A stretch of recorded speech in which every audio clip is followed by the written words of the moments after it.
I used to think I had it all figured out, a loving wife, two beautiful kids, and a home filled with laughter. It wasn't perfect, but it was ours.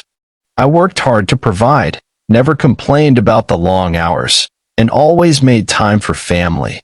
Dinner at 7 o'clock, bedtime stories by 8 o'clock, and on Sundays, we'd watch movies together as a family. Simple routines, but they meant everything to me. But lately, something changed. My wife, the woman I've loved for over a decade, started pulling away. It wasn't obvious at first, a missed kiss here, a quiet dinner there. I brushed it off as stress or exhaustion. She'll snap out of it, I told myself. But days turned to weeks, and her silence grew louder than any argument we'd ever had. No more goodnight kisses, no more, "How was your day?" Just cold stares and endless scrolling on her phone. I noticed it all, the way she smiled at her screen, the constant texts that couldn't wait, the late nights where she'd claimed she was too tired to talk. And still, I held on. I told myself it's just a phase, but deep down, I knew better. My home didn't feel like home anymore. It felt like I was living with a stranger. At first, I told myself I was overthinking it. People get busy, right? Work, stress, mental fatigue. I tried to believe all that, but then little things started adding up. She used to be excited when I came home. I'd walk in, and she'd flash me that smile that made me feel like I was the most important person in the world. But lately, nothing. I'd walk in, and she wouldn't even lift her eyes from her phone. She used to be present, now she's busy. Too busy to talk, too busy to eat with me and the kids, and somehow never too busy to laugh at her phone. Every dinner, she'd have it next to her plate, face lit up by whatever funny thing she just had to see. I'd ask, "Who's so funny?" And she'd give me that lazy, dismissive, just a friend line. I played it cool. I didn't want to be that guy, paranoid, insecure. But it's hard to stay calm when your wife is sneaking off to run errands at odd hours or stepping outside to take a call. She didn't even try to hide it. No explanations, just, "I'll be back." And every time she came back, it felt like I lost a little more of her. I wasn't stupid. I saw it. I felt it. My wife was here, but her heart, her mind, they were somewhere else. Or worse, with someone else. I didn't think it could get worse until she gave me the silent treatment. Not the, "I'm mad so I need space" kind. No. This was something colder. I'm talking full-on invisibility. I might as well have been a ghost walking around that house. It started that morning. I said, "Good morning," like I always do. Nothing. Not a glance, not a grunt, nothing. I figured, okay, maybe she's in a mood. So I gave her space. Hours passed. I asked if she wanted breakfast. Silence. I asked if she was feeling okay. Silence. By noon, I was sitting there watching her scroll on her phone like I didn't exist. It wasn't just silence. It was intentional silence. I tested it. Sent her a text from across the room. "Are you mad at me?" I watched her read it. She didn't reply. No flicker of emotion, just scrolled past like I was some spam message. By evening, I'd stopped trying. I sat there with the kids, helping them with homework, and she walked past like we weren't even there. No good night, no see you tomorrow, nothing. That's when it hit me. I was no longer her husband. I was just there. And if she could act like I didn't exist, maybe it was time I showed her what real absence feels like. That night, I sat on the edge of the bed, staring at her. She was asleep, face buried in her pillow like everything was fine, like she hadn't ignored me for a whole day. I could hear her slow, steady breathing, peaceful, unbothered, like she hadn't made me feel like a nobody in my own house. I watched her for a while, and something inside me shifted. I wasn't angry anymore. I was calm, too calm. That kind of calm that comes right before you make a decision you know you'll never take back. I glanced at the kids' room. They were tucked in, sleeping like they didn't have a care in the world. And that's when I knew. I'm not about to let them grow up thinking this is normal. I'm not about to let them believe that silence is love or that being ignored is something you just accept. No, sir. If she wanted to act like we didn't exist, I was going to show her what that really felt like. I moved quietly. No sudden movements, no noise. I pulled out the suitcase I'd hidden in the garage, one I'd bought months ago just in case. Yes, that just in case moment had finally arrived. I packed essentials for the kids, clothes, shoes, their favorite stuffed toys. Grabbed my stuff too, but only what I needed. No extras, no clutter. I wasn't coming back for anything. Clean break. By 3 a.m., I had everything ready. I didn't leave a note. Notes are for people who deserve explanations. I just took one last look at her, still sleeping like she owned the world, and I walked out. Locked the door behind me. And that sound of the lock clicking? It felt final. It felt like freedom. The kids woke up as I buckled them into the car. My youngest rubbed her eyes and mumbled, "Where are we going, Daddy?" I smiled at her, kissed her forehead, and said, "Somewhere better, baby." I started the engine, turned off my phone, and drove. No GPS, no plan, just forward.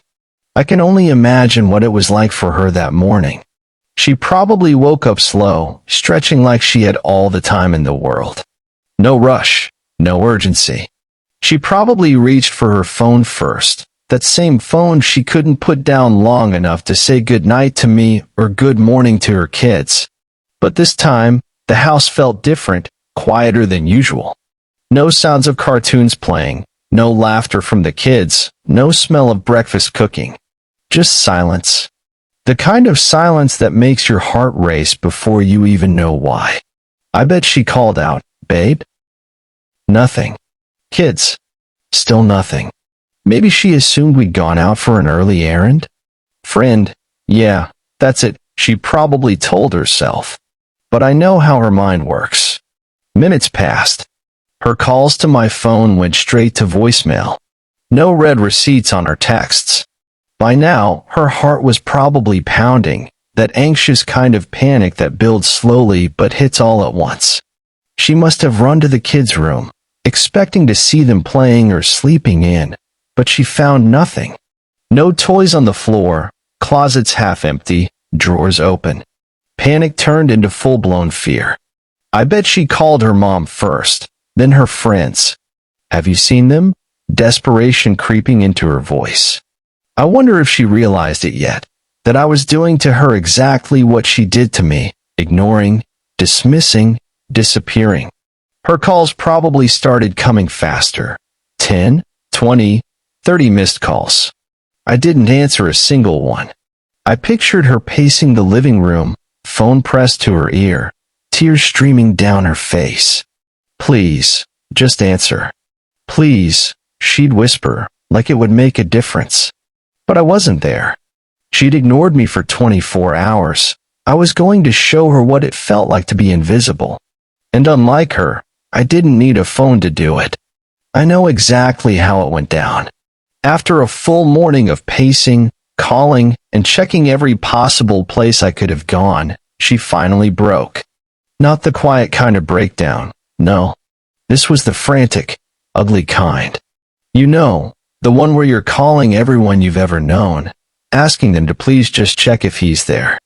She probably called her mom 5 times, her friends too, but nobody had answers because I didn't tell anyone where I was going.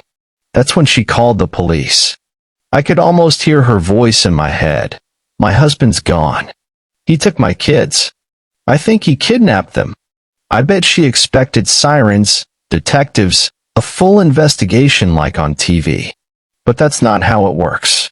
The moment she said, "husband," the cops probably told her, "Ma'am, he's their father." Unless there's a court order, it's not kidnapping. I wish I could have seen her face when she realized there was nothing they could do. She wasn't in control anymore. So what does she do next? She sits down, overwhelmed, and scrolls through her phone, That same phone that took up all her attention. I wonder if she felt stupid when she saw his name at the top of her text threads, all those secret conversations, inside jokes she forgot to delete. The messages? I know she read them differently this time. Every LOL probably felt like a slap in the face. Every heart emoji felt like betrayal. And that's the part one wanted her to feel. Not the silence, not the disappearance. The realization. The moment she looked at those texts and understood, this is why he left me. She had no one to blame but herself. I imagined her sitting there, phone in hand, tears dripping on the screen, rereading every message she swore I'd never see. But I didn't have to see them. I didn't need proof. I already knew. She knew it too. And for the first time in a long time, she couldn't run from it. Revenge doesn't have to be loud. It doesn't have to be messy. Sometimes the quietest moves make the biggest impact. That's what I realized as I sat in that small rental house with my kids, watching cartoons like it was just another Saturday morning. They were laughing, eating cereal, completely unaware of the storm brewing on the side. Perfect. Meanwhile, my phone was blowing up. I had it on silent, but I still checked. 43 missed calls, 27 text messages. The first few were normal. Where are you? Then came the guilt trips. How could you do this to me? My personal favorite. You're hurting the kids. Oh, now she cares about the kids? Interesting. I didn't reply. By mid-afternoon, the messages shifted. Apologies, voice notes of her sobbing, telling me she was sorry for everything. I bet she sat on the couch, face in her hands, tears soaking her palms. I didn't feel sorry for her, not one bit. If she'd cared about us, she would have noticed when I was the one sitting there feeling invisible. But she didn't. I posted one message on social media, simple, direct. Sometimes silence is the loudest answer. Prioritize what matters before it's gone. I know she saw it. I know it hit her like a punch to the chest. A few minutes later, more missed calls, more texts. She knew it was about her. Everyone else did too. I sat back, phone in my lap, watching it light up over and over. I didn't answer a single call. Revenge wasn't about yelling or exposing her. It wasn't about telling people she cheated. It was about control. And for once, I had it. Every second of silence was another crack in her pride. I knew it. She knew it. And that felt better than any argument I could have won. I knew it was only a matter of time before she found me. People like her don't quit until they feel like they're back in control. It took her about a week, 7 whole days of her calling, crying, and probably losing sleep. I could almost hear her heart racing through the phone with every missed call she sent, but I never picked up. Not once. I wanted her to feel it, every second of it. When she finally showed up at my sister's house, I was ready. I opened the door, and there she was, eyes swollen, hair a mess, like she'd been running on nothing but regret. She tried to walk past me like she still had that kind of power. I didn't move. She froze. "Where are my kids?" she said, voice cracking like she was one breath away from breaking down. "Safe," I replied, folding my arms. "Something you wouldn't understand." That hit her. I saw it in her eyes. Tears welled up instantly, but I didn't budge. She tried to play innocent. "I just want to fix this. I love you. I love our family." She reached for my hand, but I stepped back. "Love." I laughed, but it wasn't a happy laugh. It was the kind that makes people uncomfortable. "You ignored me for 24 hours, acted like I didn't exist. No love in that." Her tears flowed freely now. I was stressed. I made mistakes, okay. I tilted my head, looking at her like she was a puzzle I'd already solved. "Mistakes, huh? Were they mistakes when you were texting him? Smiling at your phone while your family sat right in front of you?" Her face dropped like I'd snatched the ground from under her. "Well, what?" she stammered, her voice, once so full of pride, was gone. You think I didn't know? I leaned in, close enough for her to feel the weight of every word. I knew. I've known for weeks. But I let you keep digging that hole. She shook her head like she could erase it all with denial. It wasn't like that. I swear it wasn't. I cut her off. Don't lie to me. Not now. I know everything. I pulled out my phone and scrolled. Dates, times, messages, pictures. I didn't need a private investigator. You made it easy. Her knees buckled, and she sat on the porch like the weight of it all crushed her. I looked down at her. No anger, no hate. Just done. I'm not here to argue, I said, stepping past her. I just wanted you to see what it feels like to be ignored, to have no control, to feel powerless. Enjoy it. You earned it. I left her there, head in her hands, sobbing into her own mistakes. You know that moment when you realize you're not the one chasing anymore? That's where I was. The power shifted, and this time, I wasn't handing it back. Weeks later, she sat across from me in the small cafe we agreed to meet at. She looked smaller, somehow not the bold, confident woman I married. Her eyes stayed low, fingers twisting the napkin in front of her. Good. Let her feel it.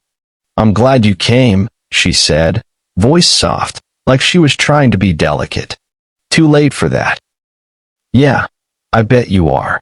I replied, leaning back in my chair. I didn't rush the conversation. I sipped my coffee slowly, let the silence stretch long enough for her to squirm in it. She hated that. She used to do it to me. Funny how it feels when the roles reverse. I just want to fix things, she finally said, looking up at me with those teary eyes. I messed up. I know that. But I'm ready to do whatever it takes. I tilted my head, watching her like she was a TV show I'd already seen. You ready to do whatever, huh? I tapped the table with my fingers. All right, let's start with honesty. Tell me about him. Her eyes darted away like I'd slapped her. There's no him, she muttered, but her voice cracked. She knew I knew. Wrong answer, I said, leaning forward. See, I'm past the point of playing dumb. I know about the calls, the texts, the meetups. You thought you were slick, but you forgot one thing. I pay attention. I just stopped talking about it. Her whole face crumpled. Tears came fast, hands shaking like she wanted to grab me, but she knew better. It wasn't like that, she said, voice trembling. It didn't mean anything. Didn't mean anything? I leaned in close, locking eyes with her. You risked our family for something that didn't mean anything? I shook my head slowly. Nah, you don't get to play victim now. Her tears turned into full sobs. People in the cafe started glancing over, but I didn't care. Nodding toward the kids' photos I'd set on the table, I said, I'm doing this for them. You want this family back. Prove it. Her head shot up. I will. I'll do whatever it takes. I stood up, tossing a few bills on the table. We'll see, I said, turning toward the door. But this time, I'm not the one chasing you. And I left her there, sitting in her guilt, with the weight of every lie she told pressing down on her. That's what real power feels like. It's funny how quiet peace feels after chaos. No yelling, no silent treatments, no guessing games. Just me, my kids, and a calm I hadn't felt in years. It wasn't easy getting here, but I'd be lying if I said it didn't feel right. She's still trying, though. I'll give her that. Every day I get a new message from her. I'm going to therapy. I'm doing the work. Please let me prove it to you. I don't respond. Not because I hate her, but because I learned that sometimes silence speaks louder than words. The kids still ask about her. When's mommy coming back? I keep it honest but gentle. She's working on herself, baby. Sometimes people have to fix themselves before they can be good to others. They nod like they get it, but I know they don't. How could they? They're just kids. I'm not bitter. I'm not angry. I'm aware. I see things differently now. I see how much I used to compromise for the sake of peace. But peace without respect isn't peace, it's surrender. I'm not surrendering anymore. If she wants back into this family, she's going to have to prove she deserves it. Not with tears, not with words, but with actions. She's trying. I'll give her that. She shows up for therapy. She sends me updates, screenshots of her progress. Good for her. But me? I'm not in a rush. She had all the time in the world to care when I was right in front of her. Now she's going to learn how it feels to earn back something she threw away. The old me would have taken her back the first time she cried. The old me would have believed every promise. But the old me is gone. This version of me, he doesn't beg for love. He doesn't chase it either. If she's serious about rebuilding this family, she'll have to climb her way back, step by step, brick by brick. And if she doesn't, that's fine too, because now I'm good either way.